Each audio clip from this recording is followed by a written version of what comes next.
When the transport ship's hatch finally opened and sunlight poured into the darkness where Japanese women prisoners had spent weeks in terror, what they saw standing above them defied everything their nation had taught them to believe. These weren't the demons from propaganda posters.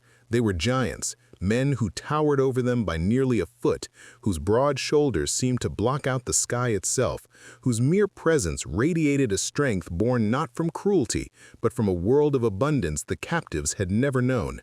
In that single moment of first contact, the war's final lesson began to unfold, not with bullets or bombs, but with the shattering realization that everything they'd been told about the enemy might have been a lie. Before we jump back in, tell us where you're tuning in from, and if this story touches you, make sure you're subscribed, because tomorrow I've saved something extra special for you. The Pacific Ocean stretched endlessly beneath a sky that promised nothing but emptiness. The waves rolled in methodical rhythm, indifferent to the rusted hull of the cargo vessel that cut through them with labored groans. Beneath the deck, in the shadowed belly of the ship, 43 women sat huddled together, their bodies pressed against worn wooden planks that smelled of brine and diesel fuel. The air was thick, almost suffocating. It carried the scent of unwashed bodies, fear-soaked fabric, and the metallic tang of blood from wounds that had never properly healed. Some of the women had been nurses, tending to soldiers on remote islands where supplies ran thin and hope grew thinner. Others had been clerks, secretaries, or school teachers who had followed the empire's call to serve in occupied territories. A few were simply civilians who had been in the wrong place when the tide of war turned violent and unforgiving. Now they were prisoners. Their clothing hung loose on frames that had shrunk from months of rationing. Their hair, once carefully maintained according to strict standards of propriety, now fell in tangled strands across hollow cheeks. Fingers that had once written letters home or bandaged wounds now clutched at anything that reminded them of life before. A torn photograph, a jade pendant, a handkerchief embroidered with cherry blossoms. Silence was their constant companion, broken only by the occasional whisper or the creak of the ship's bones as it rocked against the current. To speak too loudly felt dangerous, as if raising one's voice might summon the very fate they all dreaded. They had been taught, from childhood, through rigorous instruction in schools and civic halls, that surrender was the ultimate disgrace. To be captured was to become something less than human, a ghost, a stain on family honor that could never be washed away. But worse than the shame was the terror of what capture meant. The propaganda had been relentless and vivid.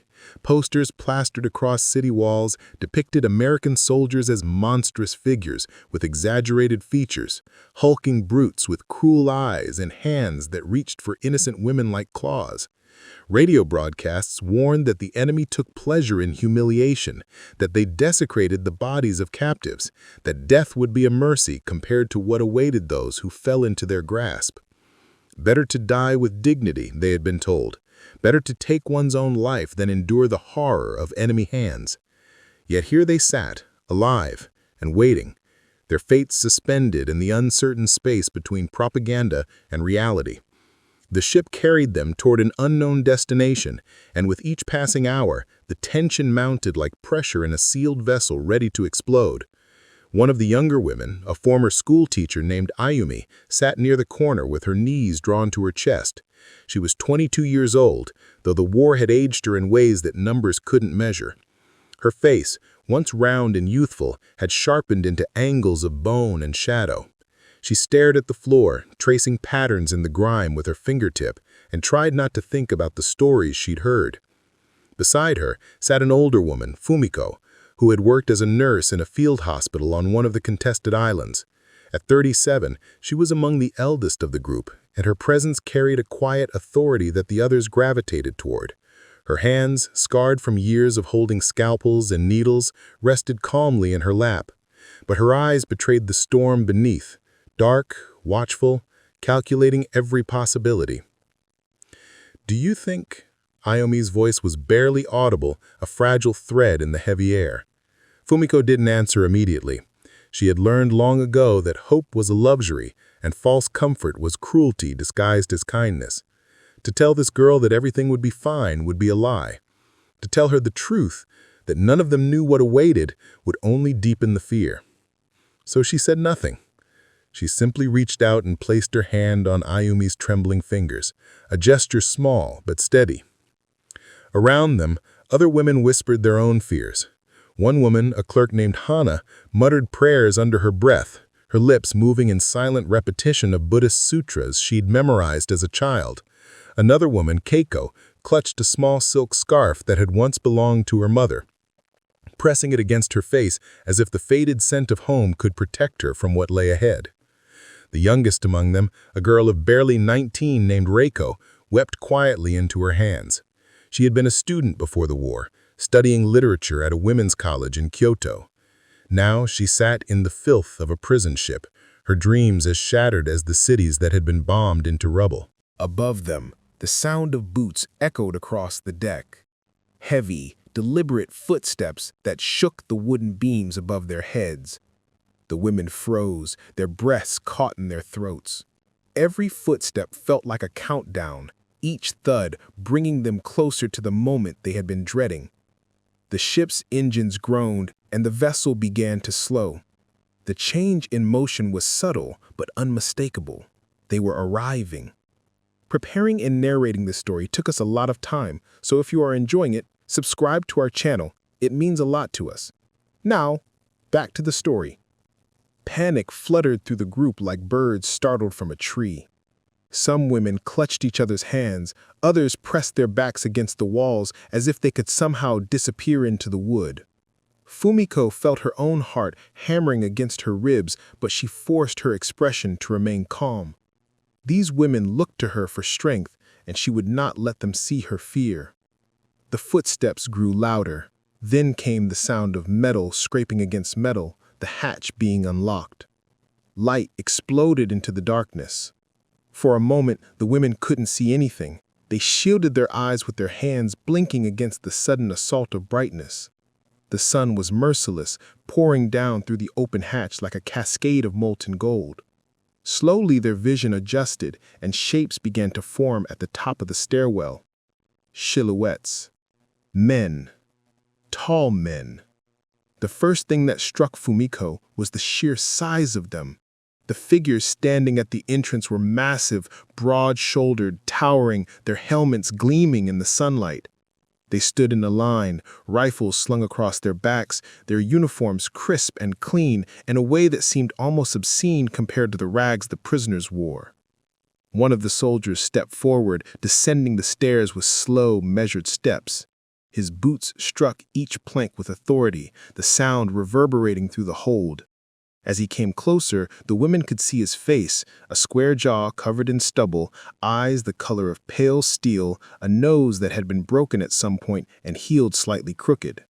But it was his size that held them captive. He stood at least 6 feet tall, maybe more. His shoulders seemed to span the width of the narrow stairwell.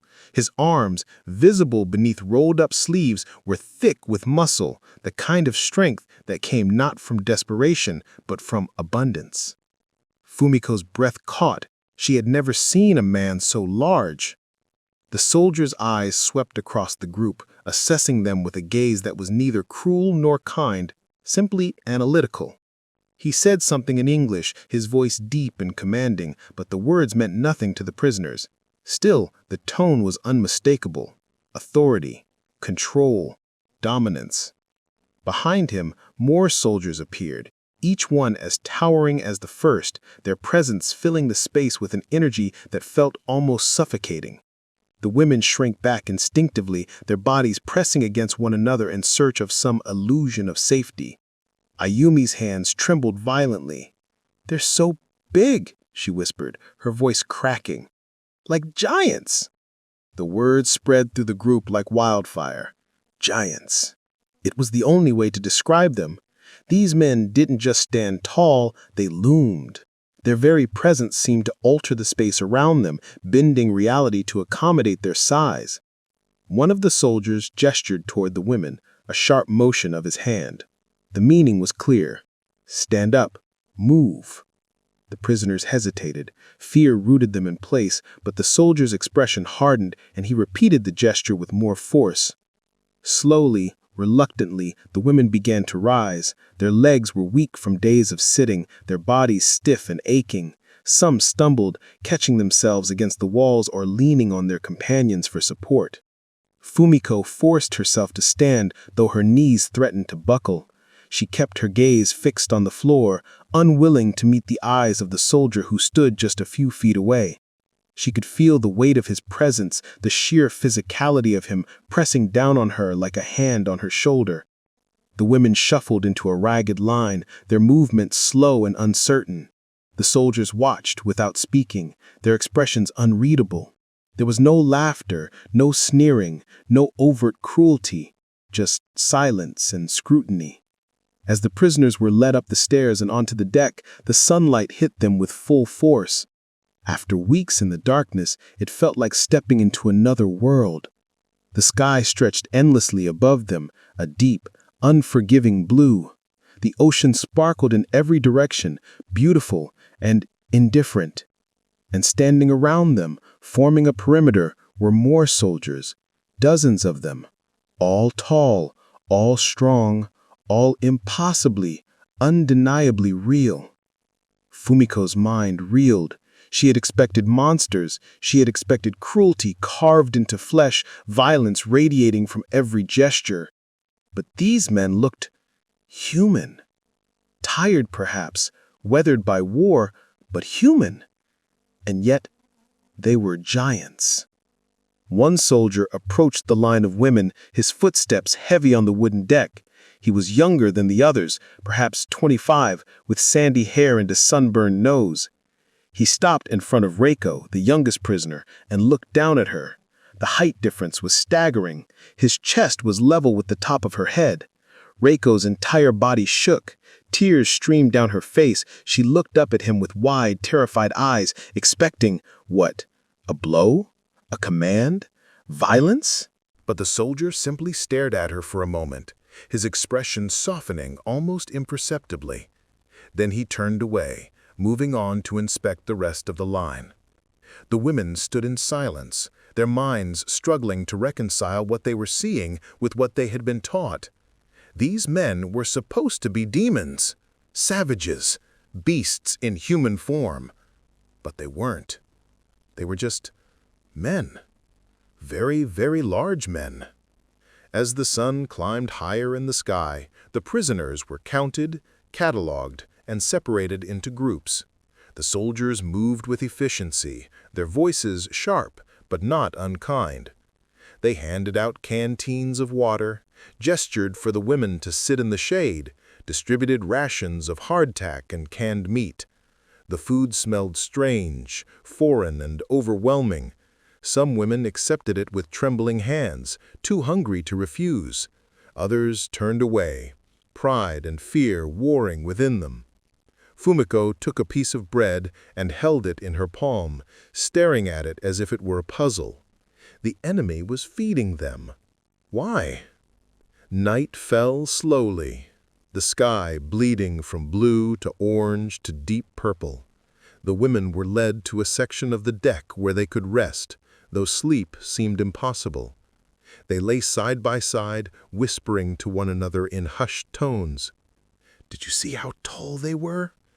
Their hands, so large. They didn't hurt us. Not yet. Fumiko lay on her back, staring up at the stars.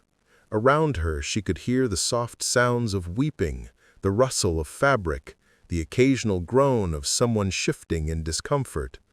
Above, she could hear the American soldiers talking among themselves, their voices carrying across the deck in a language she didn't understand. But she didn't need to understand the words to recognize the tone. They were laughing, joking. They sounded normal. It was this normalcy that unsettled her most. She had been prepared for cruelty. She had steeled herself for violence. But this calm, this strange absence of malice, it left her adrift, unmoored from everything she thought she knew. As the ship rocked gently beneath her, Fumiko closed her eyes and tried to quiet the storm in her mind. But one thought refused to be silenced. If the enemy could be this strong, this towering, this undeniably human, then what else had she been lied to about? The question lingered in the darkness, pressing against her chest like a weight that could not be lifted. And somewhere above, the sound of boots continued to echo across the deck, steady, relentless, impossible to ignore. Morning arrived with the harsh cry of seabirds and the metallic clang of a bell that echoed across the compound. The women stirred from restless sleep, their bodies stiff from lying on thin mats that did little to cushion the hard ground beneath them. The air smelt different here, less of salt and rust, more of earth and pine, with an underlying scent of diesel fuel and cooking fires. They had been transferred to a prisoner of war camp somewhere in the Pacific Islands. The exact location remained a mystery to them, though some whispered it might be Guam or perhaps one of the Philippines. Not that it mattered. Geography had become irrelevant. What mattered was the barbed wire that encircled them, the guard towers that loomed at each corner, and the American soldiers who patrolled with a regularity that felt both oppressive and strangely reassuring. Fumiko sat up slowly, wincing as her back protested the movement. Around her, the other women were beginning to wake, rubbing sleep from their eyes, adjusting the threadbare blankets that had been issued to them the night before. The barracks were simple structures, wooden frames with corrugated metal roofs that rattled when the wind picked up. Rows of bunks lined the walls, each one barely wide enough for a single person. Through the gaps in the wooden slats, Fumiko could see the compound coming to life. Soldiers moved with purpose across the open areas, their boots striking the ground in that same heavy rhythm that had become so familiar. "Breakfast!" someone whispered near the door. The women shuffled outside, forming a ragged line as they had been instructed the previous day. The morning sun was already warm, promising another day of sweltering heat. Fumiko noticed how the soldiers seemed unaffected by the temperature, their uniforms still crisp despite the humidity that made the prisoners' clothes stick to their skin. At the distribution point, several American soldiers stood behind tables laden with metal trays and large pots.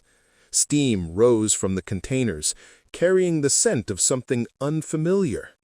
As each woman approached, a soldier would ladle out a portion of grayish porridge into a tin bowl, then add a piece of bread, and sometimes a strip of what appeared to be bacon.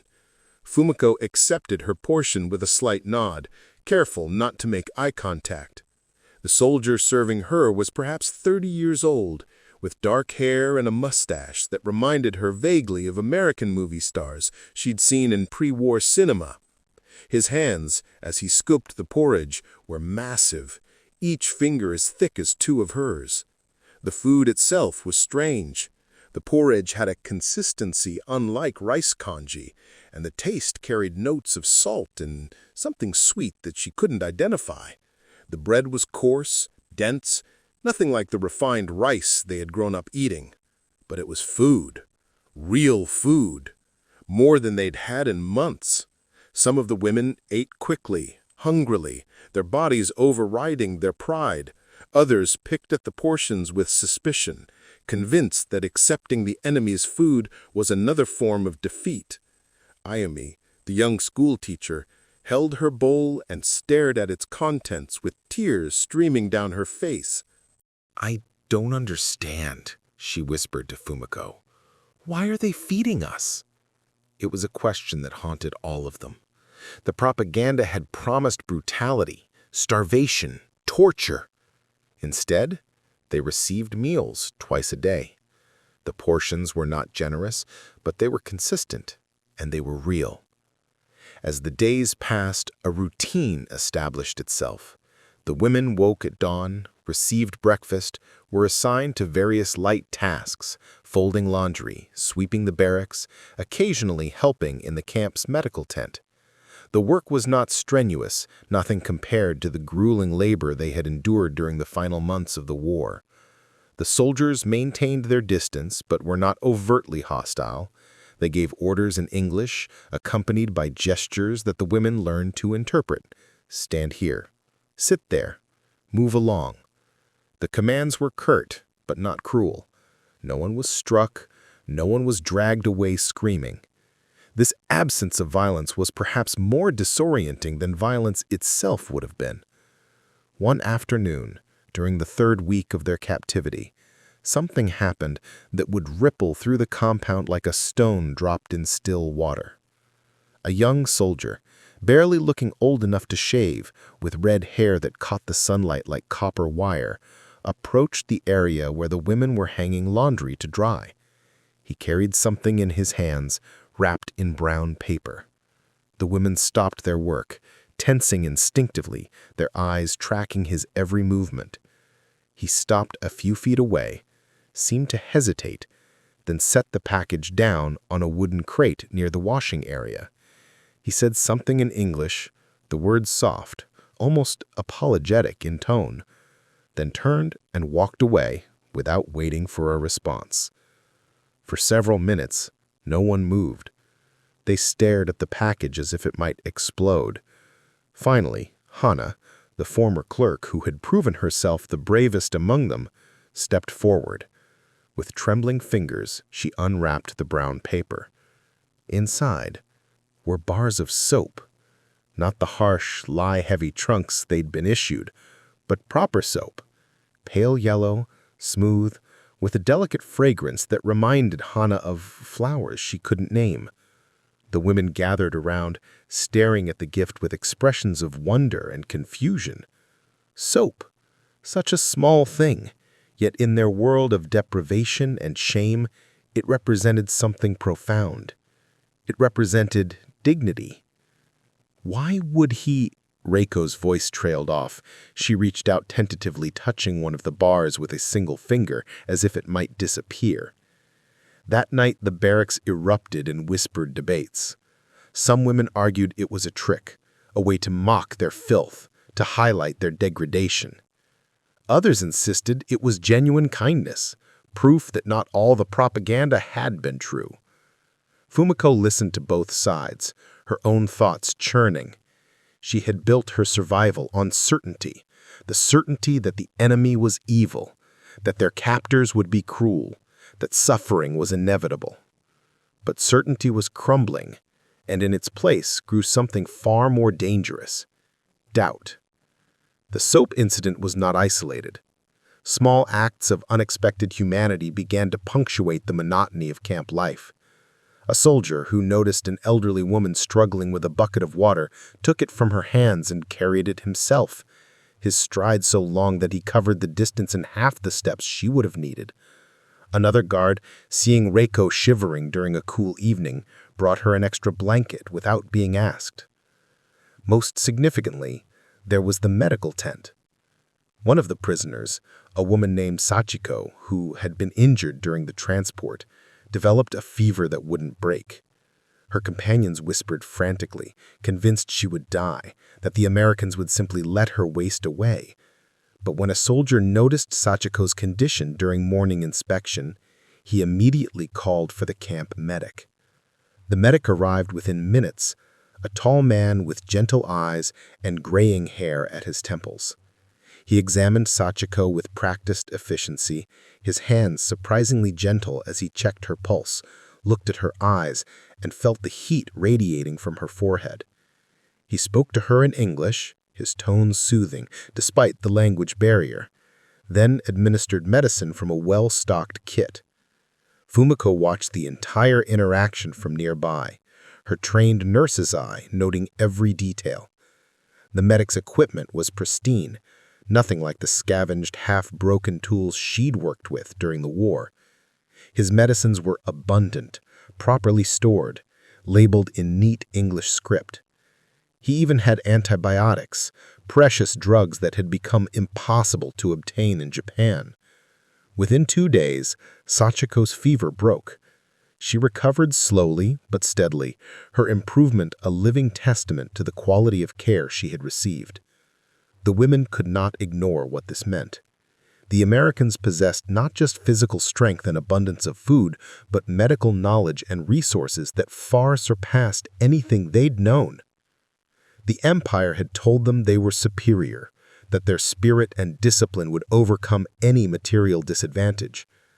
But here was evidence that spirit alone could not heal infections.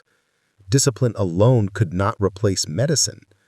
The war had been lost not because of moral failing, but because of tangible, measurable differences in resources, technology, and yes, even the physical strength of the men who fought it. As weeks turned into a month, then 2, the women began to see their captors as individuals rather than a monolithic enemy. There was the red-haired young soldier, whom they nicknamed Copper in whispered conversations. He appeared frequently near their barracks, always finding small reasons to leave gifts: a magazine with pictures, a handful of hard candies, once even a small bouquet of wildflowers that left the women speechless. There was the tall sergeant with the crooked nose and steel-gray eyes, whom they called Mountain for his imposing stature. He rarely smiled, maintained strict discipline, but never raised his voice beyond what was necessary. His commands were clear and fair. There was the medic, Silver, for his gray-streaked hair, whose hands had saved Sachiko and who treated every patient with the same careful attention, regardless of their status as prisoners. And there were others. Bear, for the massive soldier whose laugh boomed across the compound. Quick, for the wiry guard who moved with surprising speed despite his height. Quiet, for the one who rarely spoke but whose presence felt oddly protective. These nicknames spread through the women like a secret language, a way of processing the impossible reality they faced. By naming their captors, they were humanizing them, and in humanizing them, they were forced to confront the lies they'd been fed. One evening, as the sun painted the sky in shades of orange and purple, Fumiko found herself standing near the barbed wire fence, watching the soldiers during their off-duty hours. A group of them sat on wooden crates, sharing cigarettes and playing cards. Their laughter carried across the compound, genuine, unguarded, human. She thought of her brothers, both killed in the war. She'd received the notices months apart, each one a formal document that reduced their deaths to a few lines of bureaucratic text. She'd been told they died heroically, defending the empire against barbaric enemies. But looking at these men, these impossibly tall, well-fed, laughing men, she wondered for the first time if her brothers had faced opponents like this. And if they had, what chance could they possibly have had? The realization struck her with physical force. Her brothers hadn't died because they lacked courage or discipline. They died because they were shorter, weaker, hungrier than the men they fought. The Empire had sent them to war with hollow cheeks and threadbare uniforms, with outdated rifles and insufficient supplies, with promises of spiritual superiority that couldn't stop bullets or overcome the sheer physical advantage of an enemy who had never known true hunger. Tears blurred her vision. She wiped them away quickly, not wanting the others to see. Ayumi appeared beside her, her young face drawn with exhaustion, but also something else, curiosity. "Fumiko-san," she said quietly, do you think they have families, the soldiers?" Fumiko considered the question. "Yes, I think they must. Mothers who miss them? Yes. Sisters, wives? Perhaps." Ayumi was quiet for a moment. "Then they're just like us, just bigger." It was such a simple observation, yet it contained within it a revolution of thought. Just like us. The enemy, these giants who had defeated their nation, who now controlled their fate, were fundamentally human.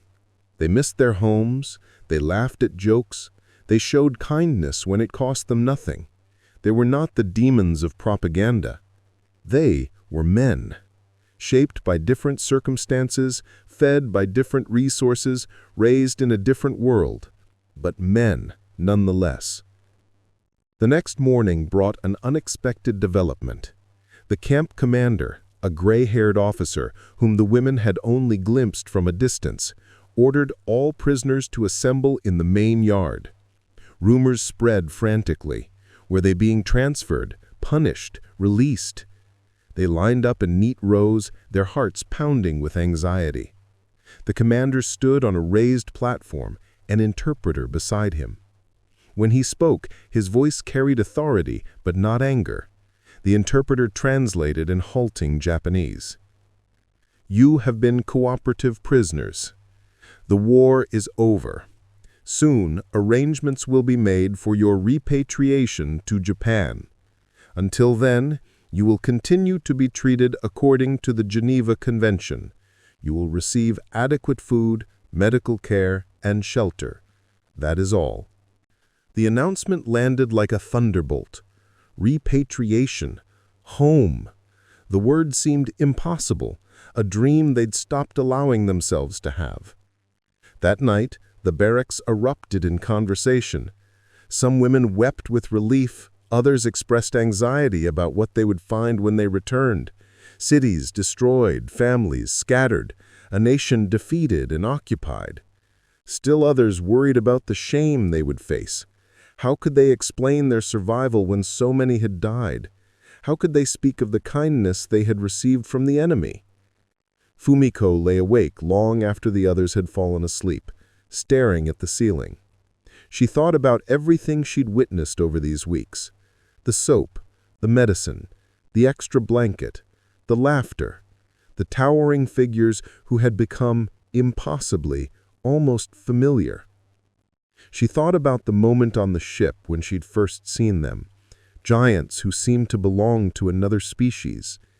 And she realized that the true revelation wasn't about their size or their strength. It was about something deeper and more troubling. The propaganda hadn't just been wrong about the enemy's cruelty. It had been wrong about everything. About the war, about their chances of victory, about the reasons they were fighting, about the nature of strength itself. The Empire had told them they were superior, that their spirit would overcome any obstacle. But spirit couldn't feed empty bellies. Discipline couldn't replace medicine. Honor couldn't deflect bullets fired by men who stood half a foot taller and had never known the weakness of malnutrition. The war had been lost before it began, not because of moral failing, but because of measurable, undeniable differences. And those differences were embodied in the men who now guarded them, men whose very bodies told the story of abundance, of resources, of a nation that could afford to feed its people even while fighting a war on two fronts. On one of her last mornings in the camp, Fumiko stood near the fence again, watching the sunrise paint the sky in shades of gold and pink. A soldier walked past on patrol. Mountain, the stern sergeant with the crooked nose. He glanced at her briefly, and for a moment their eyes met. She saw no cruelty there, no hatred, just weariness, and perhaps a hint of relief that the war was finally over. She bowed slightly, a gesture of acknowledgement. The soldier paused, seemed surprised, then nodded in return before continuing his patrol. It was a small moment, insignificant in the grand sweep of history, but for Fumiko, it represented something profound. In that brief exchange lay the possibility of understanding, of recognizing humanity even in the most unlikely places. The women were eventually repatriated, loaded onto transport ships that would carry them back to a Japan they barely recognized. As Fumiko stood on the deck, watching the camp disappear into the distance, she clutched the small bar of soap she'd kept hidden in her belongings, a tangible reminder of everything she'd learned. The war had taught her many things. It had shown her the depths of human suffering, the futility of propaganda, the cost of blind obedience. But perhaps its most important lesson was this. Strength came in many forms, and true power lay not in the ability to dominate, but in the choice to show mercy.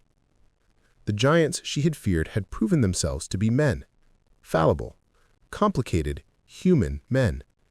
And in recognizing their humanity, she had begun to understand her own.